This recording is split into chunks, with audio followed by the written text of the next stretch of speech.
कमला बिक रही है और पुलिस खामोश तमाशाई बनी। ऊपर से कमाल ये कि पुलिस खुद ही इकरार करती है कि हाँ कमला बिक रही है, मगर साथ ही मासूमियत से ये भी कहती है कि वो इसे रोक नहीं पाएगी। तो फिर सवाल ये उठता है कि आखिर जिस्म के इस बाजार को बंद करे तो कौन?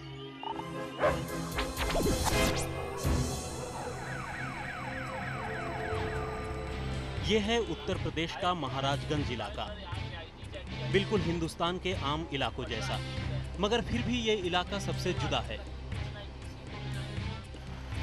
जुदा इस मायने में क्योंकि इस इलाके से होकर ही एक ऐसा रास्ता गुजरता है जो सीधे इंसानी जिस्म की मंडी में जाकर खुलता है। हर साल तस्करी के जरिए हिंदुस्तान पहुंचाई जाने वाली तकरीबन 5000 नेपाली लड़कियों में 60% से भी ज्यादा सोनौली के इसी इलाके से होकर हिंदुस्तानी सरहद में दाखिल होती हैं। अब इतनी बड़ी तादाद में मंडियों में लड़कियां बिक रही हो और पुलिस और प्रशासन को इसकी खबर ही ना हो, ये कैसे मुमकिन है? मगर फिर भी इनका जवाब सुनिए। ऐसा कोई फैक्ट नहीं मिल पाया कि हम उसके खिलाफ ऐसा कोई कंप्लेनेंट नहीं आया कि वो कहे कि मुझे इस बहाने ले जाया गया, वहाँ पर ये काम न करा करके मुझसे ये काम कराया गया, जिसका दुरुपयोग की सीमा की हद तक गया है और वो कानूनी शिकंजे में फंसे।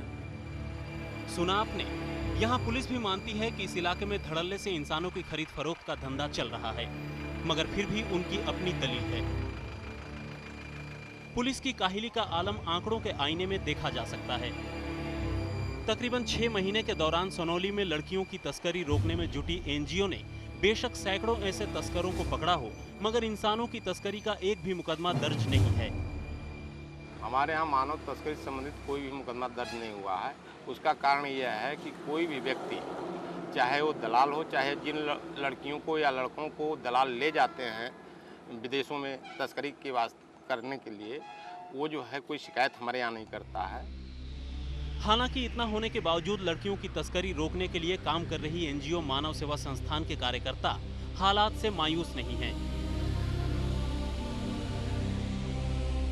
उनका मानना है कि कल तक जहां पुलिस इस इलाके में इंसानों की खरीद फरोख्त की बात से ही इनकार करती थी, वहीं अब वो कम से कम ये तो कबूल करने लगी है कि यहाँ इंसान खरीदे और बेचे जा रहे हैं।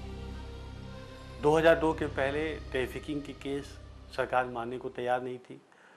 2002 के पहले एक भी केस रजिस्टर्ड नहीं था और अब कम से कम केस रजिस्टर्ड हो रहे हैं। दरअसल भारत और नेपाल के बीच आने जाने के तकरीबन 450 कच्चे पक्के रास्ते हैं। ऐसे में किसी एक रास्ते पर सख्ती होने से तस्कर दूसरे रास्ते तलाश लेते हैं। कई बार तो ऐसा भी हुआ है जब एक एक नेपाली लड़कियां दसियों बार खरीदी और बेची गईं। इसके पीछे बहुत बड़े बड़े रैकेट उसमें काम कर रहे हैं। नेपाल में अशिक्षा और गरीबी इसके 2 मेन कारण हैं और एक फैशन, तीसरा कारण है फैशन।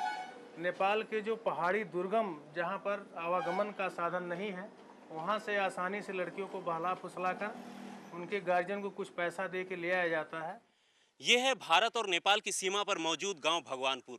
भगवानपुर से नेपाल जाना और आना ठीक उतना ही आसान है जितना हिंदुस्तान के किसी एक गांव से दूसरे गांव में जाना। और सिर्फ भगवानपुर नहीं, बल्कि अकेले महाराजगंज जिले में 84 ऐसी पगडंडियां हैं जो नेपाल और भारत को जोड़ती हैं। ऐसे में नेपाल से होने वाली मानव तस्करी को रोकना लगभग नामुमकिन है। कैमरामैन संजीव कुमार के साथ सुप्रतिम बैनर्जी, भारत नेपाल सीमा, आज तक। क्या है कमला की मजबूरी और क्या है इस धंधे का सच? जुर्म भी बाकी है, जाइएगा।